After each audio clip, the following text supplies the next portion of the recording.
Père Michel Corteville, bonjour. Bonjour. Alors, vous allez commencer aujourd'hui une série d'émissions sur des apparitions mariales, essentiellement sur Notre-Dame de la Salette. Vous allez nous expliquer pourquoi dans quelques instants, mais également d'autres apparitions. Mais avant de commencer, est-ce que vous pouvez vous présenter en quelques mots pour nos auditeurs? Bien donc bonjour chers amis.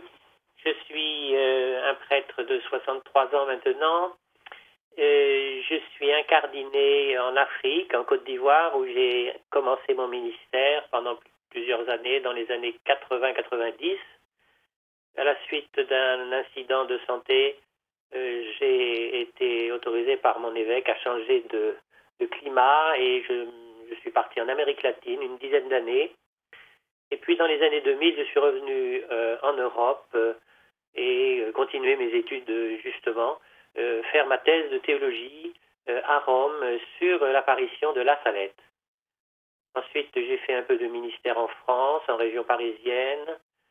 J'ai accompagné quelques années aussi une communauté religieuse haïtienne, très dévote de Notre-Dame de la Salette et de Marie en général, dans la région de Bourg-en-Bresse, au sanctuaire de Saint-Pierre-Chanel. Et ensuite, j'ai accompagné d'abord papa et puis maman, tous deux très âgés et handicapés. Et ma mère vient de décéder, donc vient de mourir cette année. Je me retrouve plus disponible maintenant pour l'apostolat et aussi pour répondre à votre attente, je l'espère, à propos de Notre-Dame de la Salette. En fait, à propos du grand mystère de l'amour de Dieu que nous exprime, que nous montre Marie dans ses apparitions. Elle continue la mission que le Christ lui a donnée d'être notre maman en se rapprochant de nous partout où nous sommes, que ce soit en France, et donc elle est apparue par exemple à la Salette, que ce soit un peu partout dans le monde. Alors, concernant Notre-Dame de la Salette, et dans le cadre des études dont vous nous avez parlé il y a quelques instants, vous êtes, vous avez découvert ou redécouvert des documents. L'un concernant Mélanie, qui était connu, mais vous avez vu l'original de ce document, et également un autre document concernant l'autre voyant de Notre-Dame de la Salette, Maximin. Et c'était il y a 20 ans, tout juste. Voilà, exactement. En la fête des anges gardiens 1999, donc début octobre, premier samedi du mois comme aujourd'hui, et à l'heure de l'Angélus, j'avais commencé des recherches à la Congrégation de la foi pour faire ma thèse de théologie sur la Salette et surtout sur les enfants. Et providentiellement, les archives de la Congrégation de la foi venaient d'être enfin ouvertes aux chercheurs depuis un an. Et personne n'avait encore vraiment exploré le dossier de la Salette.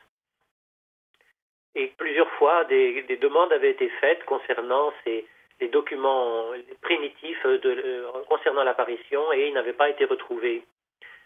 Et en fait, je les ai retrouvés pas à la date que l'on attendait, c'est-à-dire dans les années 1846, l'apparition, ou 1850-51, le moment où les enfants écrivent leur secret, et en 1851, l'apparition est approuvée par l'évêque de Grenoble, après consultation de Rome, mais je les ai retrouvés, ces documents, à l'époque moderne du centenaire, c'est-à-dire en 1946, où on a étudié, où la congrégation de la foi, qui s'appelait alors le Saint-Office, a vraiment réétudié la Salette.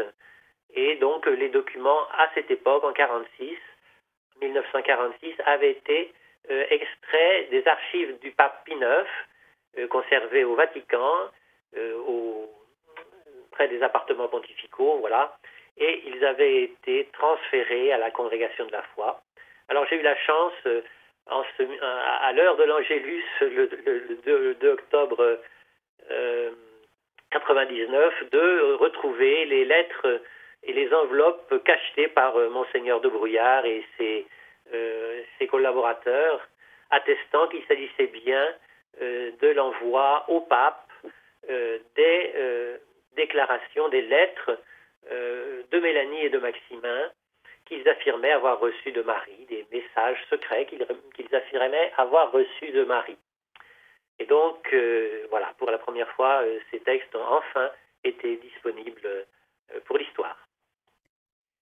Donc, si vous voulez, chers amis, nous lirons aujourd'hui le récit de l'apparition écrit par Mélanie. Tous deux, Mélanie et Maximin, ont écrit un récit, plusieurs récits. D'abord, dès le lendemain ou surlendemain de l'apparition, ils sont interrogés par le maire de La Salette, une petite commune montagnarde des environs du diocèse de Grenoble, des environs de Lamure, sur la route qui relie, la route que l'on appelle Napoléon, auprès de la route qui relie Grenoble à Nice, que l'on appelle route Napoléon, puisque Napoléon avait effectué son retour de captivité pour les 100 jours de son éphémère dernier règne, en passant par cette route. Et sur cette route, il y a le village de Cors, dont sont originaires, qui est le village donc de Mélanie et de Maximin. Un gros village le long de la route, un village de halte pour les charretiers, pour les transporteurs de l'époque. Bien sûr, à l'époque, tout se fait par véhicules tractés par les chevaux ou les bœufs. Et justement, le papa de Maximin est un charron, c'est-à-dire qu'il répare, qu'il est forgeron, et une partie de son travail, c'est, bien sûr, il s'occupe aussi des paysans, des instruments agricoles, mais c'est aussi de réparer les charrettes, les roues, des chars et des charrettes, voilà. Donc, Notre-Dame de la Salette, j'ai eu l'occasion plusieurs fois d'en parler avec le pape Jean-Paul II, qui m'a dit qu'il priait Notre-Dame de la Salette tous les jours. En effet, Notre-Dame de la Salette est une apparition très, très importante. C'est une apparition méconnue qui tend malheureusement à être un peu délaissée, un peu oubliée, même s'il y a quand même un flux abondant de pèlerins pendant la belle saison. Toutefois, en hiver, la Salette est dans la neige, puisque le sanctuaire se trouve à 1800 mètres d'altitude.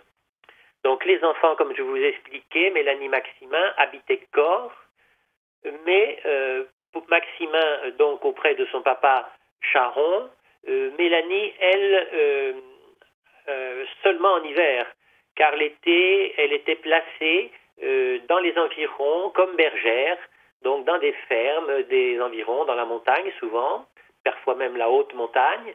Et donc c'est comme ça que tous deux, à l'été 1846, date de l'apparition, à fin d'été 46, le 19 septembre, ils se retrouvent non plus à Cors, mais à au moins 2 heures ou 3 heures d'ascension sur les prairies de la commune de La Salette, au lieu dit les Besses. C'est un petit plateau tout petit, qui est au flanc d'une assez haute montagne, le Gargas, et il y a une petite montagne qui est appuyée sur ce Gargas, disons un promontoire, et entre ce promontoire appuyé sur le flanc du Gargas et le Gargas même, il y a donc un petit plateau ou un petit col avec une source en bas, en contrebas, à trentaine de mètres, ou cinquantaine de mètres au plus, de ce petit plateau des Besses, plateau ou plano également. Et voilà que le 19 septembre, Mélanie et Maximin sont réunis pour garder un petit troupeau de vaches, et c'est là que la Vierge va les surprendre.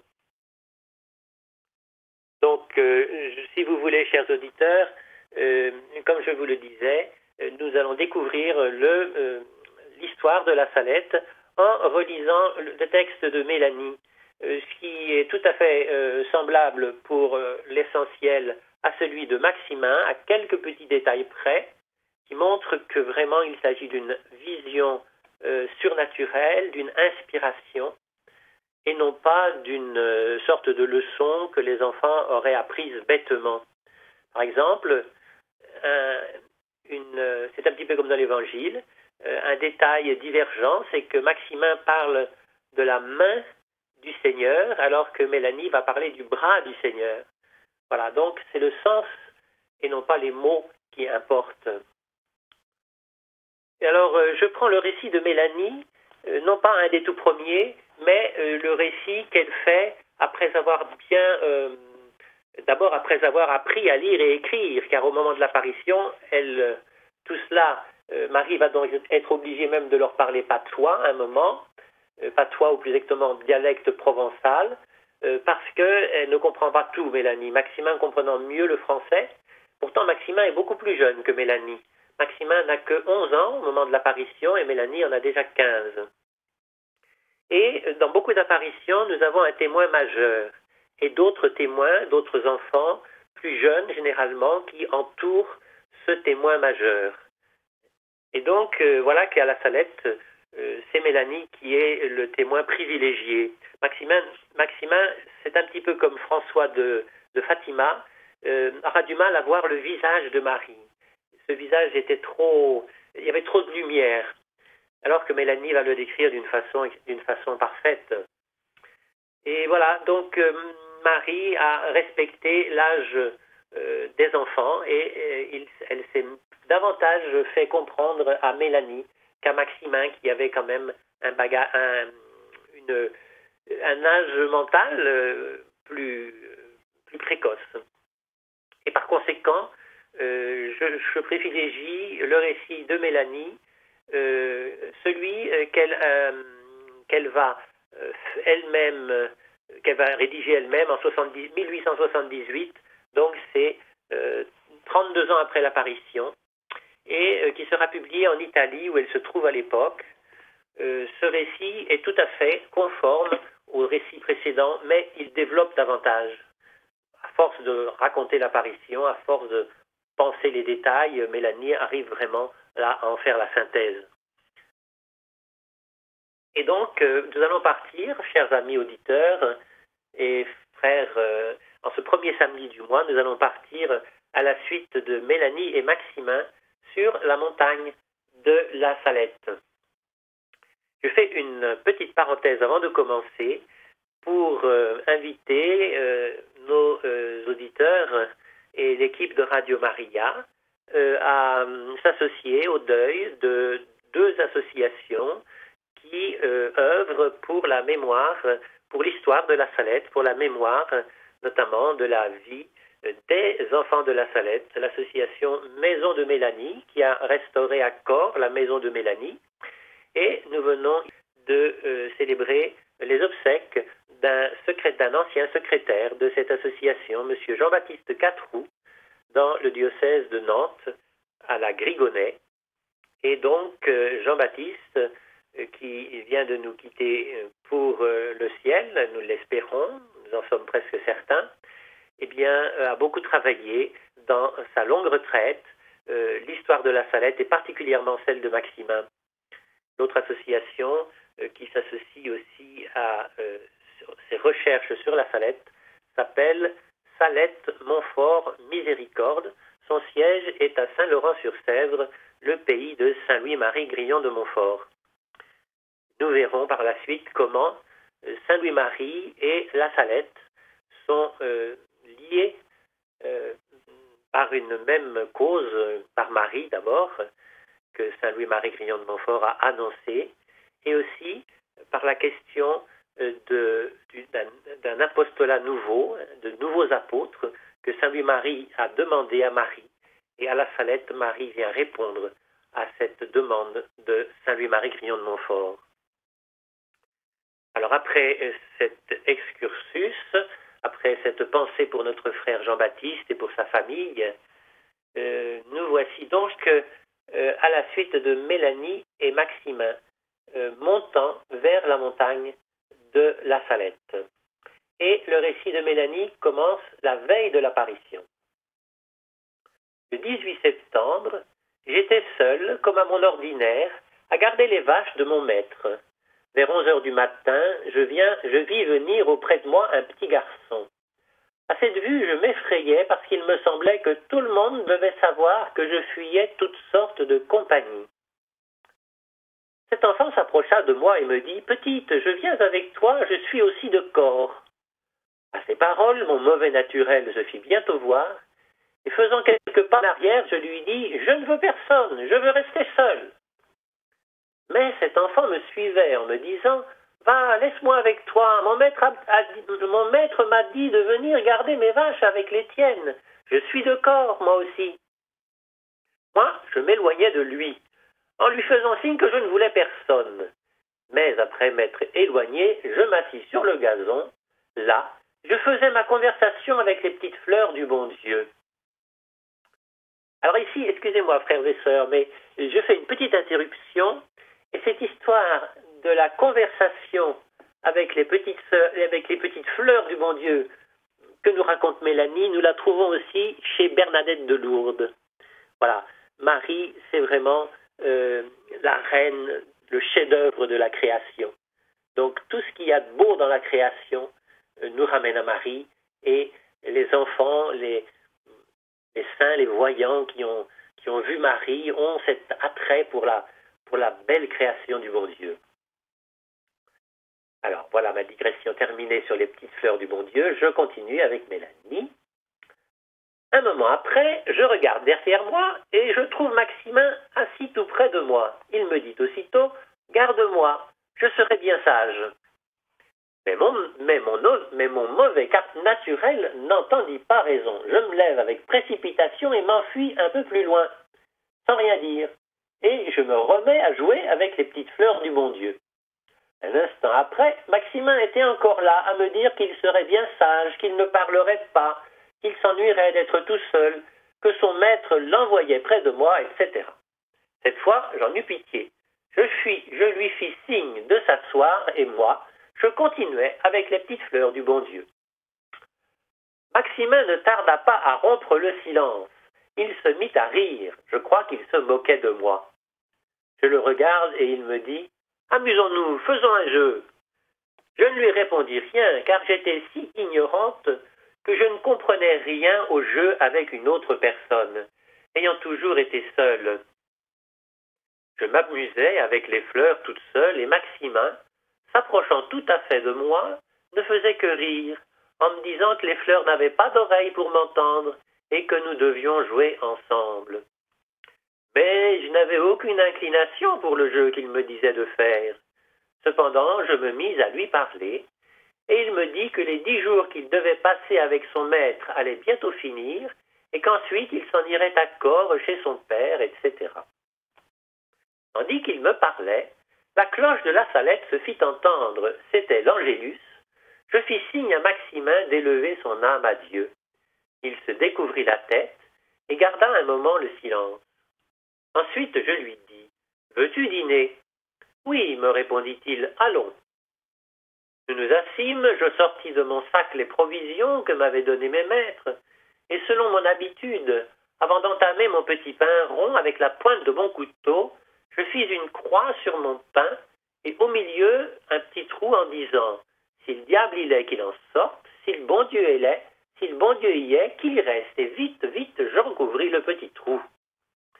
Maximin partit encore d'un grand éclat de rire et donna un coup de pied à mon pain qui s'échappa de mes mains, roula jusqu'au bas de la montagne et se perdit. J'avais un autre morceau de pain, nous le mangeâmes ensemble, ensuite nous fîmes un jeu. Puis comprenant que Maximin devait avoir besoin de manger, je lui indiquai un endroit de la montagne couvert de petits fruits. Je l'engageai à aller en manger, ce qu'il fit aussitôt. Il en mangea et en rapporta plein son chapeau. Le soir, nous descendîmes ensemble de la montagne et nous nous promîmes de revenir garder nos vaches ensemble. Voilà. Donc, c'est une introduction où Mélanie raconte sa rencontre avec Maximin. Donc, Mélanie et Maximin ne se connaissent pas. Ils vont se connaître la veille. Par conséquent, des théories qui pourraient dire, voilà, ce sont des enfants qui se connaissent bien, ils ont monté une histoire. Eh bien, ça ne tient pas. Le lendemain. Le lendemain 19 septembre, dit Mélanie, je me retrouve en chemin avec Maximin. Nous gravissons ensemble la montagne. Je trouvais que Maximin était très bon, très simple, que volontiers il parlait de ceux dont je voulais parler. Il était aussi très souple, ne tenant pas à son sentiment. Il était seulement un peu curieux, car quand je m'éloignais de lui, dès qu'il me voyait arrêter, il accourait bien vite voir ce que je faisais et entendre ce que je disais avec les petites fleurs du bon Dieu. S'il n'arrivait pas à temps, il me demandait ce que j'avais dit. Alors, vous voyez, Mélanie, petite parenthèse, Mélanie accorde une grande importance à la personnalité de Maximin. Mélanie est déjà une grande fille, une petite femme. Et cet enfant qu'elle voit près de lui, elle en fait la description, le portrait moral, simple, bon, souple, seulement un peu curieux, voilà. Et Maximin, eh bien, il est tombé dans le charme de ces histoires de Mélanie avec les petites fleurs dont il se moquait au début. Et voilà que maintenant, il ne s'en moque plus, au contraire, il veut savoir. Il ne veut rien perdre de ce que Mélanie dit à ses petites fleurs. Voilà que Mélanie a gagné ce Maximin qui est un enfant turbulent, un enfant qui jusqu'à présent est davantage habitué à entendre les coups de marteau dans la forge qu'à entendre les petites fleurs lui parler, n'est-ce pas? Voilà que Maximin s'est épanoui, à une délicatesse qu'il n'avait pas encore rencontrée. Alors, Maximin aussi nous parlera de Mélanie plus tard. Alors, parenthèse terminée, ou simplement j'ajoute que c'est pas seulement Mélanie qui s'intéresse aux personnes, c'est surtout Marie. Marie ne prend pas, à la Salette, on a eu tendance à dire que vraiment elle avait pris les derniers des derniers, des moins que rien, et que la seule chose qui était importante à la Salette, c'était Marie, c'était pas les enfants, ils ne valaient rien. C'est complètement faux. Ce sont des saints d'ailleurs, nous en reparlerons plus tard. Alors, nous continuons notre récit. Voilà que Maximin me dit, Mélanie donc, Maximin me dit de lui apprendre un jeu. La matinée était déjà avancée. Je lui dis de ramasser des fleurs pour faire le paradis. Alors nous allons voir ce que c'est que ce paradis. Nous nous mîmes tous les deux à l'ouvrage. Nous eûmes bientôt une quantité de fleurs de diverses couleurs. L'angélus du village se fit entendre car le ciel était beau, il n'y avait pas de nuages. Après avoir dit au bon Dieu ce que nous savions, je dis à Maximin que nous devions conduire nos vaches sur un petit plateau près du ravin, où il y aurait des pierres pour bâtir le paradis. Donc pour un paradis, il faut des fleurs, il faut des pierres. Nous conduisîmes nos vaches au lieu désigné, et ensuite nous prîmes notre petit repas. Puis nous nous mîmes à porter des pierres et à construire notre petite maison, qui consistait, donc c'est une petite maison, une maison d'enfant, presque une maison de poupée, qui consistait en un rez-de-chaussée qui, soi-disant, était notre habitation, puis un étage au-dessus qui était, selon nous, le paradis. Cet étage, au-dessus, était tout garni de fleurs de différentes couleurs, avec des couronnes suspendues par des tiges de fleurs. Ce paradis était couvert d'une seule et large pierre que nous avons recouverte de fleurs. Nous avions aussi suspendu des couronnes tout autour. C'est vraiment un paradis floral. Petite parenthèse pour dire que je suis dans la région nantaise, je suis passé par Nantes hier, et cette semaine, ce sont les grandes floralies de Nantes. Pour les amateurs de fleurs. Alors, nous avions aussi suspendu des couronnes tout autour. Le paradis terminé, nous le regardions. Le sommeil nous vint. Nous nous éloignâmes de là à environ 2 pas, donc tout près. Et nous nous endormîmes sur le gazon. La belle dame s'assied sur notre paradis sans le faire crouler. Alors, petite parenthèse, pour dire que la Vierge qui vient de s'asseoir dans le sommeil des enfants sur cette petite cabane enfantine, plus maison de poupée que cabane, les enfants ne peuvent pas y rentrer. Eh bien, donc, Marie va se montrer à eux couverte de fleurs, elle aussi, plus que dans aucune autre apparition, semble-t-il, couverte de roses, notamment, et pas que seulement. Deuxième remarque aussi, cette grande pierre sur laquelle Marie va s'asseoir. Alors Marie, si elle s'assoit, on est obligé de penser à sa majesté. Vous savez, les anciennes statues moyenâgeuses et même antiques, byzantines, représentent Marie siégeant sur un trône auprès de son fils. Ça, ce sont certaines manifestations dans les basiliques romaines, ou bien à la Vierge de Trastevere, par exemple. Mais dans d'autres cas, elle porte son fils assise dans ses bras. Et donc, nous allons voir qu'à la Salette, Marie s'assoit vraiment comme une reine, mais elle ne s'assoit pas dans une basilique, elle ne s'assoit même pas comme à la rue du Bac, en usurpant, si je puis dire, le fauteuil du Père supérieur.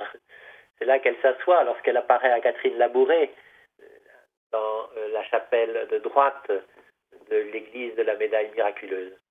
Mais là, l'entourage, le temple où Marie s'assoit, c'est la nature.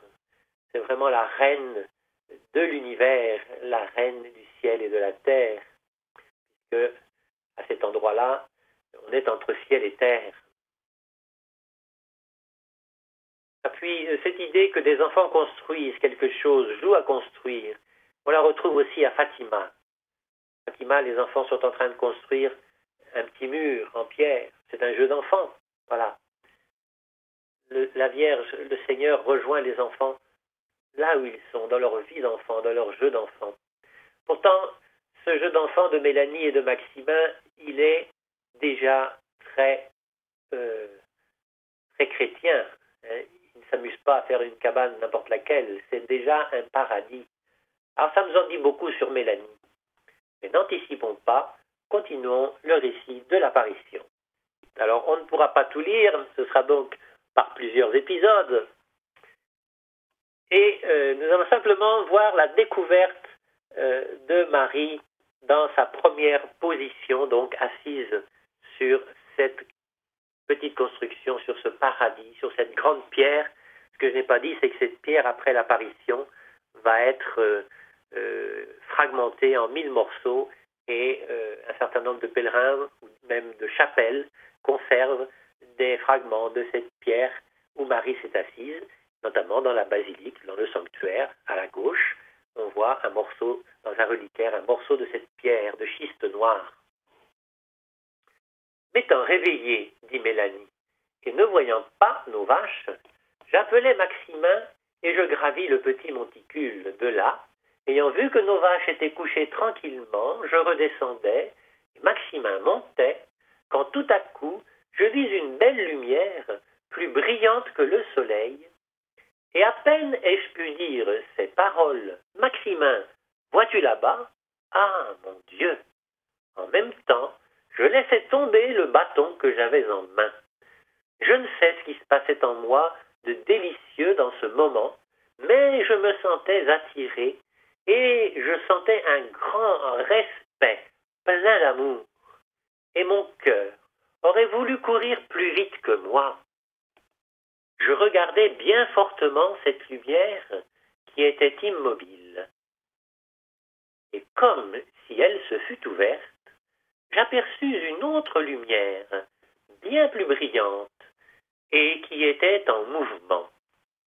Et dans cette lumière, une très belle dame assise sur notre paradis, ayant la tête dans ses mains. Cette belle dame s'est levée, elle a croisé ses bras en nous regardant et nous a dit « Avancez, mes enfants, n'ayez pas peur. Je suis ici pour vous annoncer une grande nouvelle. » Ces douces et suaves paroles me firent voler jusqu'à elle, et mon cœur aurait voulu se coller à elle pour toujours. Arrivée près de la belle dame, devant elle, à sa droite, elle commence le discours, et des larmes commencent aussi à couler de ses beaux yeux. Et les premières paroles maintenant du message, qui sont peut-être les plus importantes. Si mon peuple ne veut pas se soumettre, je suis forcé de laisser aller la main de mon fils. Elle est si lourde et pesante que je ne puis plus la retenir. Depuis le temps que je souffre pour vous autres, si je veux que mon fils ne vous abandonne pas, je suis chargé de le prier sans cesse. Et pour vous autres, vous n'en faites pas cas. Vous aurez beau prier, beau faire, jamais vous ne pourrez récompenser la peine que j'ai prise pour vous autres. En fait, le mot vous autres est la copie conforme du patois. En gros, je ne vais pas bien parler patois, mais vos altres, c'est vous autres. C'est vous tout simplement. Alors, j'arrête là le récit et je vous dis que je viens de vous dire que ces premiers moments de l'apparition me semblent les plus importants, ou presque, parce que c'est le mystère de la tendresse de Dieu qui apparaît dans la Vierge, qui est dans la gloire du Père, dans la gloire de Dieu. Elle est toute lumière, et Dieu est lumière. Mais en même temps qu'elle est dans la gloire, et en même temps qu'elle rayonne la beauté du paradis, la bonté de Dieu qui attire, qui fait fondre le cœur de la petite Mélanie, et bien en même temps, elle pleure. Et il n'y a pas de contradiction. Apparemment, il y a une contradiction. Les théologiens n'y comprennent rien à ce bonheur mélangé à cette peine. On pense qu'au paradis, il n'y a que bonheur. Il n'y a qu'un Dieu qui nage dans la gloire, dans le bonheur. Et voilà que ici, la Salette, c'est l'irruption, c'est la révélation de la miséricorde de Dieu. Alors, nous allons analyser ça tranquillement. Nous allons comprendre cela autant que nous le pouvons, théologiquement parlant. Mais il y a des gens pour qui ça n'a pas passé. Un certain prêtre qui s'appelle Lacordaire, qui a pourtant été le refondateur des Dominicains en France au XIXe siècle, quand il a entendu parler de cette Vierge en larmes et du message, il a carrément dit « absurde, ridicule, impossible ». Alors on voit que les grands de l'Église n'ont pas forcément été les plus aptes à saisir le mystère de la Salette. Au contraire, il faudra des laïcs, de grands laïcs, les Maritains, les Blois, les Claudel, les Huysmans, les Massignons, les écrivains, pour se faire vraiment les apôtres de la Salette dans le monde de la culture. Une dernière chose aussi, par rapport à ces premières paroles qui sont effectivement graves, mais elles sont graves en même temps qu'elles sont extraordinairement fortes et belles. Si je veux que mon... Alors d'abord, depuis le temps que je souffre pour vous autres, voilà. En fait, ce temps, on peut l'interpréter de cette façon. On peut dire que la passion ou la compassion de Marie, c'était au pied de la croix. Mais cette croix du Christ, elle est continuée dans chaque innocent qui souffre. Et dans chaque innocent qui souffre, ne souffre pas que le Christ, souffre aussi sa mère, parce qu'elle est la mère de tous. Et cette souffrance, elle dure tant que le péché dure, tant que la haine dure. Voilà, ce sera ensuite le langage de la croix de la Salette. D'un côté, un marteau de l'offense et de la blessure. De l'autre côté droit, une tenaille, celle qui arrache les clous, celle qui soulage, celle qui enlève de la croix. Et puis, voilà la mission de Marie dans la deuxième phrase. Si je ne veux pas que Dieu vous abandonne, son Fils c'est Dieu, mon Fils, je suis chargé de le prier sans cesse. Alors voilà une vérité mariale extraordinaire. L'intercession de Marie. Marie continue l'intercession du Christ, comme l'Église. Marie est dans l'Église, et l'Église, en quelque sorte, a sa perfection en Marie. Et donc Marie, elle est là après le Christ, et à la tête de toute l'Église, du corps du Christ, du corps mystique, elle est la première à intercéder auprès de lui. On a là une figure que nous retrouverons, c'est celle de Moïse, qui, pour intercéder pour le peuple, est obligé de s'entourer de personnes qui soutiennent ses bras. Tout comme Marie, ici, se montre soutenant les bras intercédants du Fils. Les bras levés pour protéger. Tant qu'ils sont levés, tant qu'ils intercèdent, nous sommes protégés par Dieu.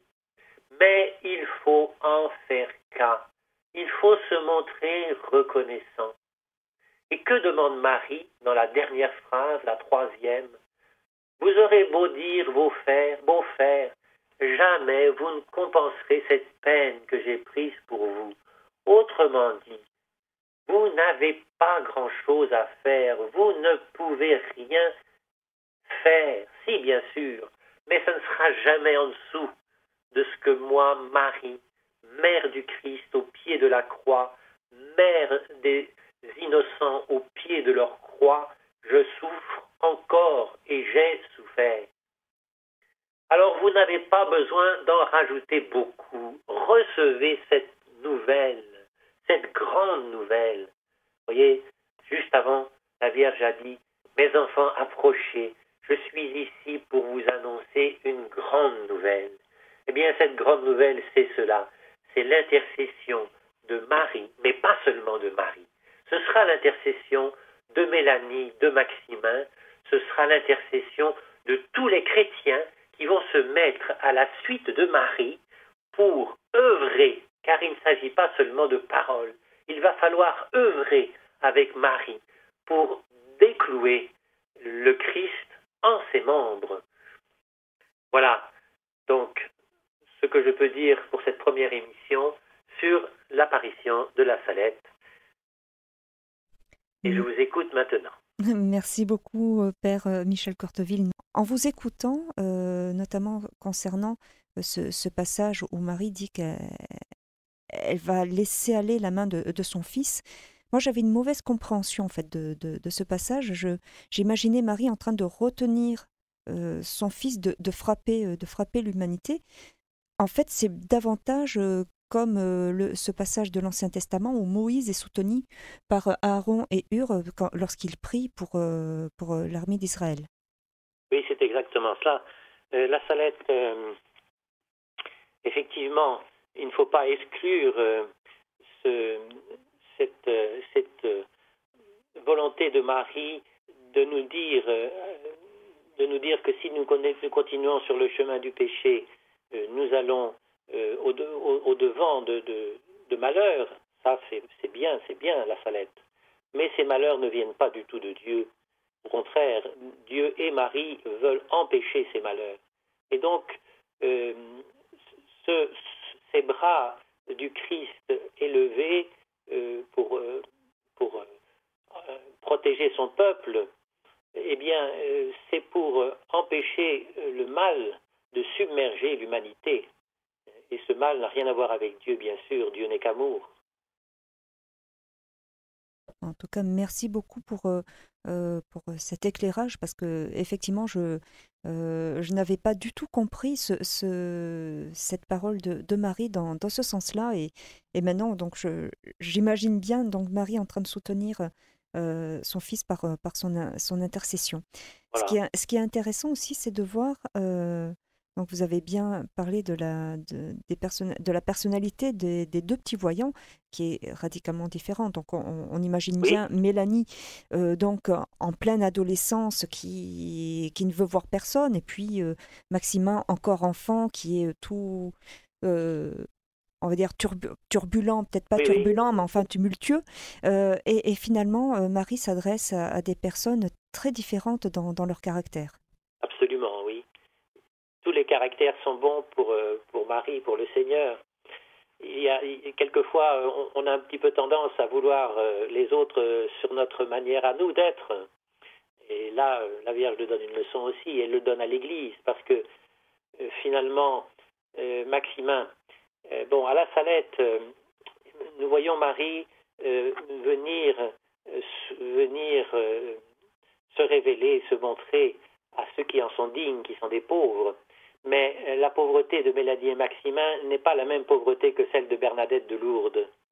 Si à Lourdes il n'y avait pas plus pauvre que la petite Bernadette qui habitait dans l'ancienne prison, dans le cachot avec sa famille très pauvre, pour Mélanie et Maximin, au moins pour Maximin, ce n'est pas le cas. Maximin, oui, il est quand même pauvre parce que euh, sa maman est décédée dans son enfance, dans sa tendre enfance, et son père s'est remarié.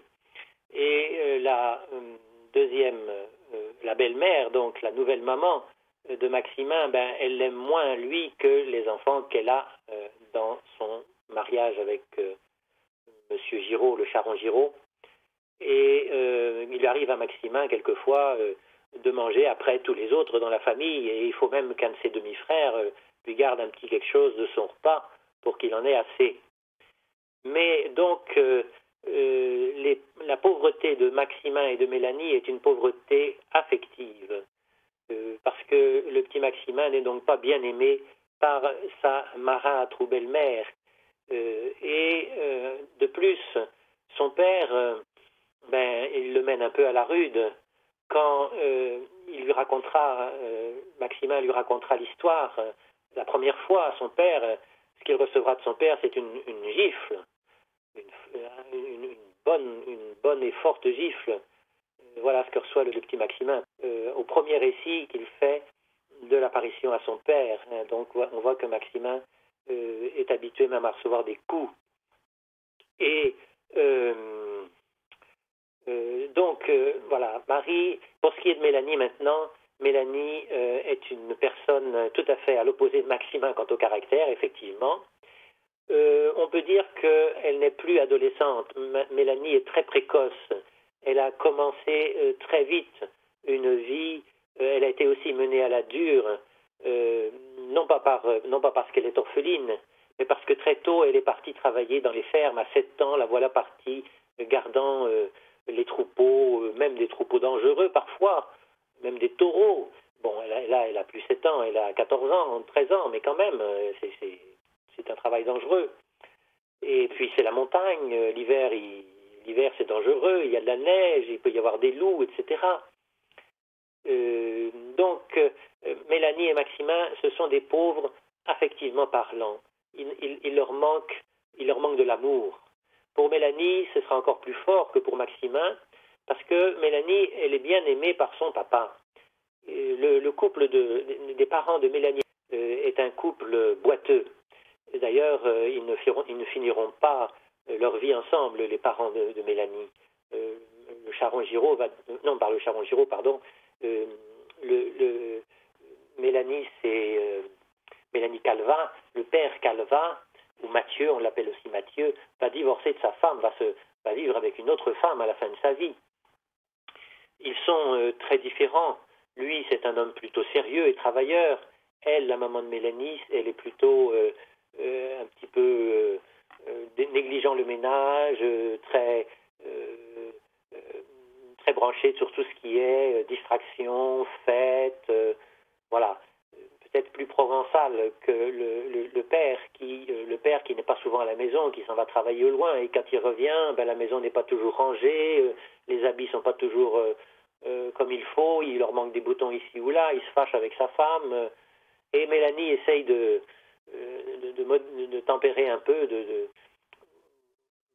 d'empêcher les scènes de famille, mais Mélanie n'est pas du tout aimée par sa mère, parce que Mélanie donc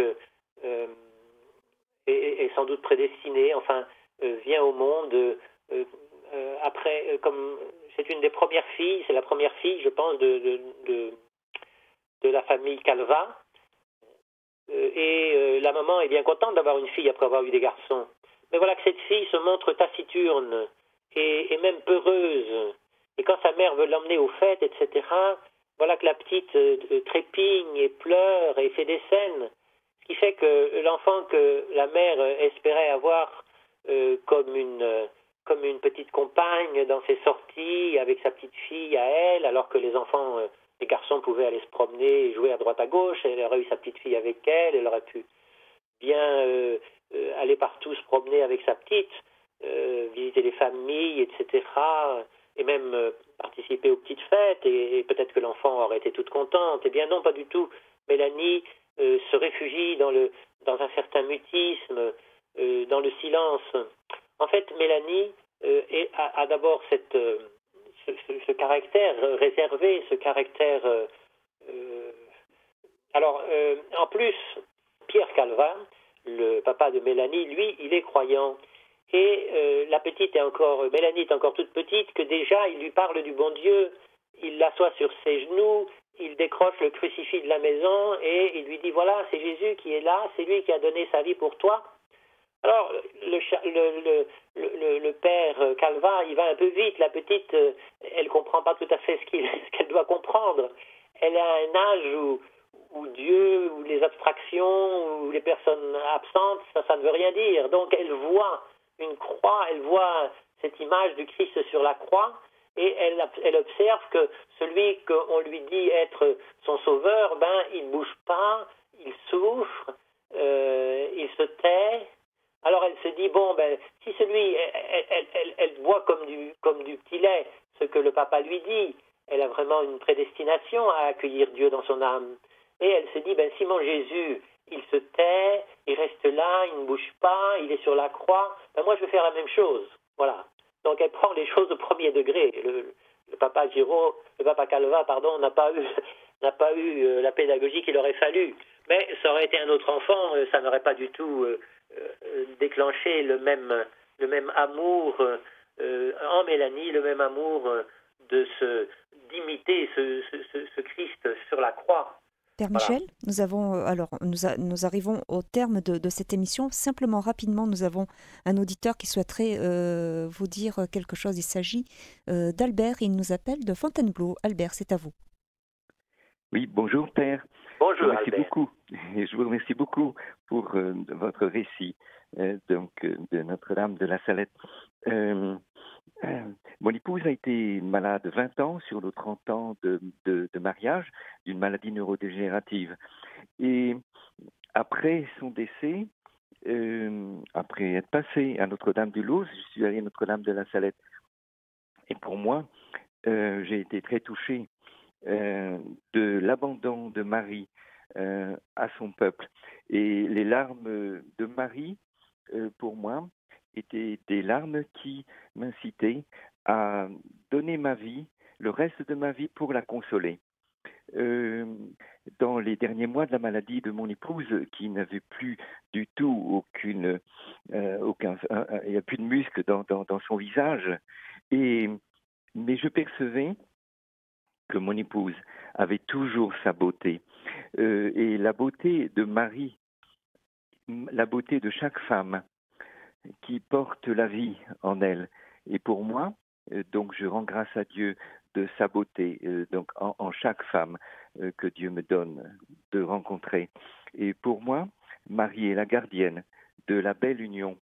Et alors, voilà, je suis très touché de votre récit qui me conforte dans mon chemin de vie. avec Bien, moi aussi, Albert, je suis très touché de votre témoignage. Je crois qu'une des paroles de Jean-Paul II à propos des larmes de Marie, aussi bien à la Salette qu'à Syracuse, il a associé ces deux manifestations des pleurs de Marie, de l'amour douloureux de Marie. Il a dit il faut la consoler. Alors je crois que c'est ce que vous avez pris la décision de faire, donc vous marchez sur les pas de Jean-Paul II.